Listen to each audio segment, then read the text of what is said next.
Ever been to an antique air show?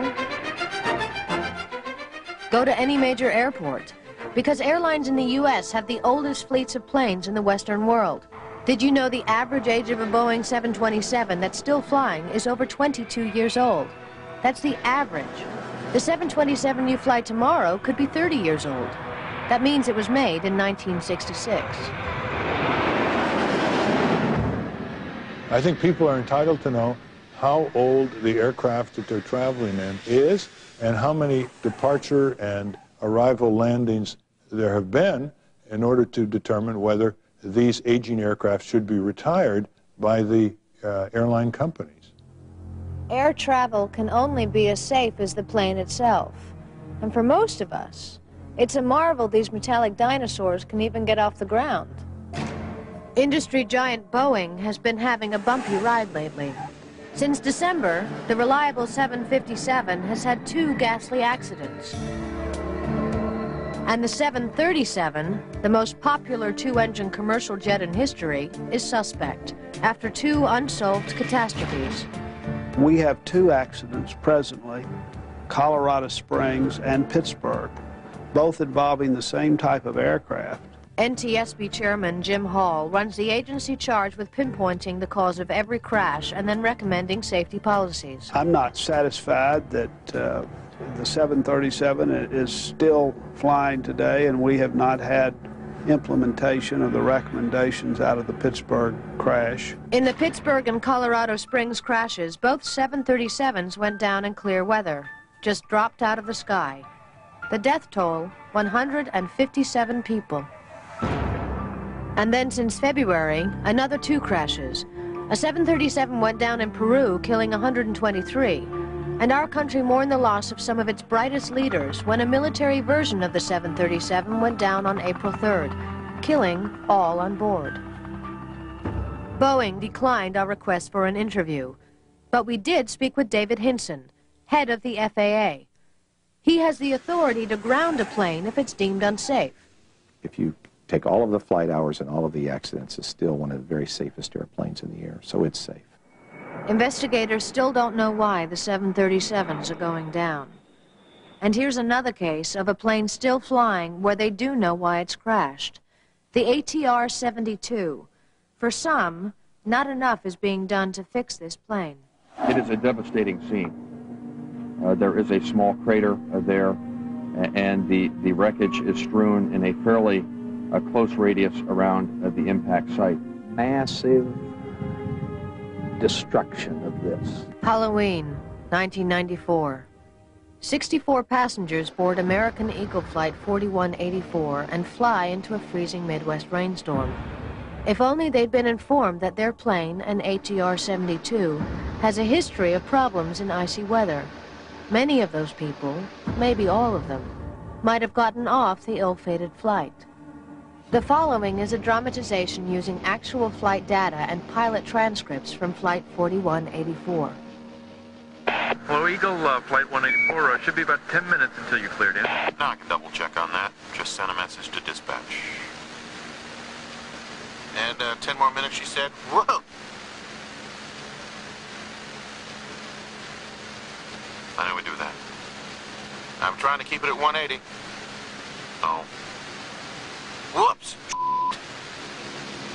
Okay. Man, oh! No, it's okay. It's all right, man. Okay, mellow it out. Okay. Autopilot's disengaged. Okay. Nice and easy.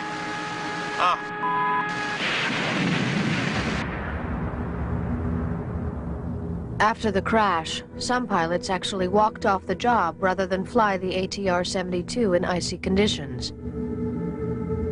Steve Frederick is one of the pilots who lost his job. This is not going to happen again. If I lose my career, the truth would come out about the ATR. The problem with the ATR-72 is ice. It builds up on the wings. The plane can then nosedive towards the ground, as it did in 2 crashes and a number of close calls. We were almost instantaneously confronted with an aircraft that went from perfectly flyable, perfectly controllable, right on the beam, to an aircraft that was almost out of control and was trying to, frankly, kill us. The FAA did ground the planes in bad weather, but the manufacturer added larger de-icing boots and did some additional testing. Now you can again fly an ATR-72 in the worst weather conditions. Here's the ticket to prove it. The same route taken during the devastating crash in Roselawn, Indiana. But is the plane safe? That airplane is very safe today. Because of some data that we were able to collect as a result of the accident in Indiana, it's just fine. In its final report released last week, NTSB investigator Greg Fife stated, this airplane is safe based on the awareness that the flight crews have, the operators have, and the industry has now. Alan Brodeen, the president of AIR Marketing, is confident the plane poses no risk.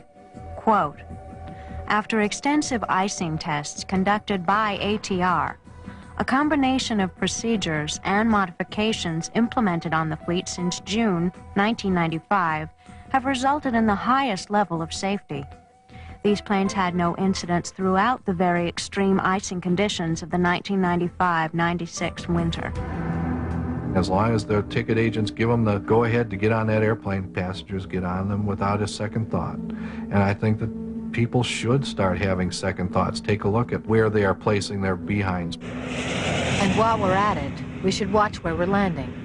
Another factor in the risk equation is the safety of the airport. Pilots look at LaGuardia in New York as a real challenging airport. They say that you need a sort of a fighter pilot mentality to come into LaGuardia because there's a steep angle of approach and there's short runways, and Flushing Bay is sitting right at the end of the runways. We're slowly coming down in altitude. We're having to make these turns right around all these buildings, monuments.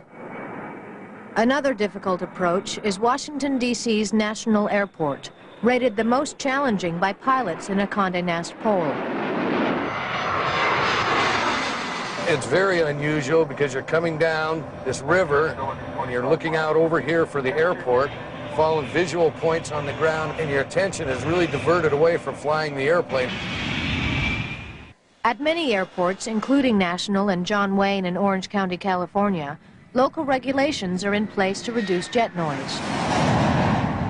Okay, as we come up to 1,500 feet, reduce thrust to the minimum available for level flight. 1,500 feet. Which hopefully will reduce the noise. That changes the way a pilot can fly the plane. At John Wayne, steep angles for takeoffs and landings create a wild ride. National and John Wayne, they're by far the worst. They're an accident looking for a place to happen. We pull back the thrust of the engine to reduce the noise. Now, no pilot really likes to do that. We have to ask ourselves, is a quiet neighborhood more important than passenger safety? The problem that I have is everybody wants electricity, but nobody wants the power company in their backyard. When you get on an airplane, you'd like to walk 5 minutes to the airport instead of drive an hour. But is convenience more important than safety? It seems like commuter airports are everywhere. And guess what? They're not as safe as you might think.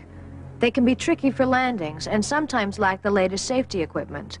Also, they're often serviced by commuter airlines with the most questionable planes and the least experienced pilots. We've had a rash of commuter accidents. You've probably seen or flown a commuter before. The small planes make convenient short jumps to smaller cities. But what you probably didn't know is that the crash rate of commuter airlines is twice that of larger commercial jets. And don't be fooled by names like United Express or Delta Connection. Commuter airlines are not necessarily owned, operated, or overseen by major airlines. We did hearings on commuter airline safety a few years ago. I mean, I had any number of pilots who wanted to talk to me privately in my office, on the telephone, you know, in a parking lot somewhere to tell me that this is a disaster waiting to happen. Commuter and regional airlines often hire entry-level pilots with less training and less experience than major carriers. They're being paid less than, you know, taxi drivers in many cases. They're required to have fewer hours of training than a beautician in the state of Oregon. You know, there's something wrong with this picture. Recognizing the problem, the FAA is planning to unveil sweeping new regulations that it hopes will increase commuter airline safety. Next up, You may be surprised to learn just how unsafe your child can be on an airplane. But first, the plain truth about United 811. In 1989, the 747 had climbed to 23,000 feet when a faulty cargo door became loose, blowing out a 20-foot hole in the plane. 9 people flew into the night sky. At least one went directly into the turbine engine. Bruce Lampert was one of the lucky passengers who survived. United 811 was every air passenger's worst nightmare. It could be your nightmare. That same United jet is back, flying passengers over the Pacific. We found that repaired 747 at San Francisco International Airport, certified to fly. Would you buy a ticket?